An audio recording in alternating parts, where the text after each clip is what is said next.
What is real? How do you define real? How do you know you exist? It is intuitively obvious. Intuition is no proof. What concrete evidence do you have that you exist? Well, I think, therefore I am. That's good. That's very good. But how do you know that anything else exists? My sensory apparatus reveals it to me. Ah, right. This is fun. Now listen. Here's the big question. How do you know that the evidence your sensory apparatus reveals to you is correct? If you're talking about what you can feel, what you can smell, what you can taste and see, then real is simply electrical signals interpreted by your brain. What I'm getting at is this. The only experience that is directly available to you is your sensory data. And this sensory data is merely a stream of electrical impulses that stimulates your computing center. In other words, all that I really know about the outside world is relayed to me through my electrical connections. Exactly. Why, that would mean that I really don't know what the outside universe is like at all, for certain. That's it. So we're really like blind people groping around with these feeble little senses to determine what reality is. And make sense of the world only if we base the world on consciousness. World is made of consciousness. World is consciousness. Consciousness is the ground of it. Quantum physics makes this as clear as daylight. If you want to see fear in a quantum physicist's eyes, just mention the words, the measurement problem. The measurement problem is this: an atom only appears in a particular place if you measure it. In other words, an atom is spread out all over the place until a conscious observer decides to look at it. So the act of measurement or observation creates the entire universe.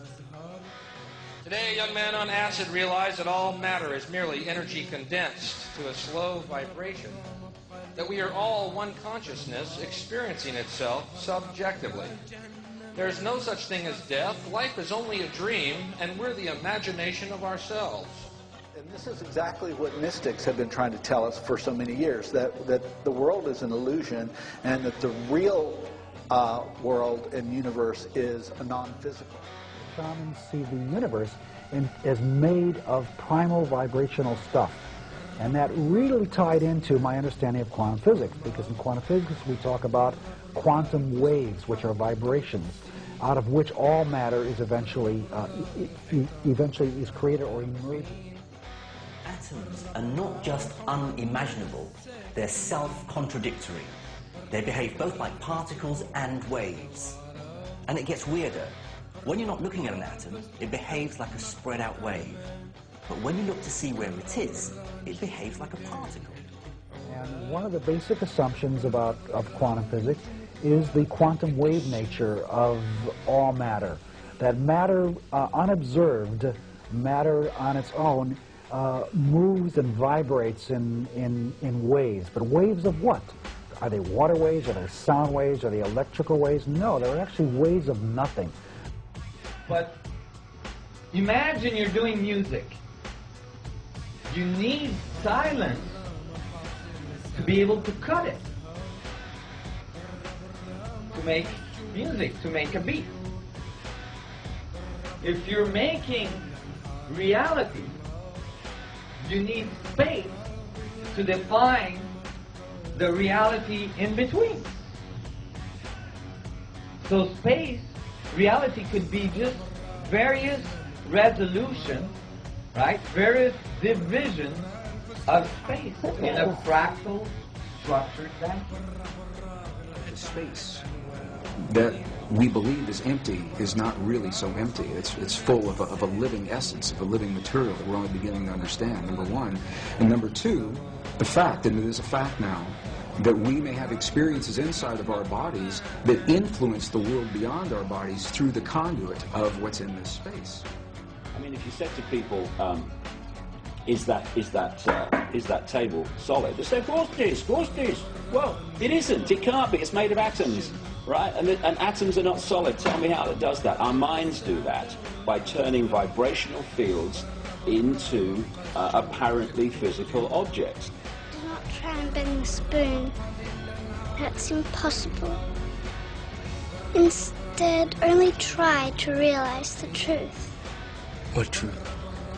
There is no spoon. There is no spoon? Then you'll see that it is not the spoon that bends, it is only yourself. The bottom line is this: everything is conscious. What we call creation is like an ocean of infinite energy, which is manifesting itself in different forms. The space between things is anything but empty. It is full of a living, pulsating essence that is so new scientists have yet to agree on a single term. Some are calling it a quantum hologram, very technical sounding name. Dr. Edgar Mitchell, the former Apollo astronaut, I've had the honor of sharing the stage with him a number of times. He calls it nature's mind. Stephen Hawking calls it the mind of God. Others simply call it the field.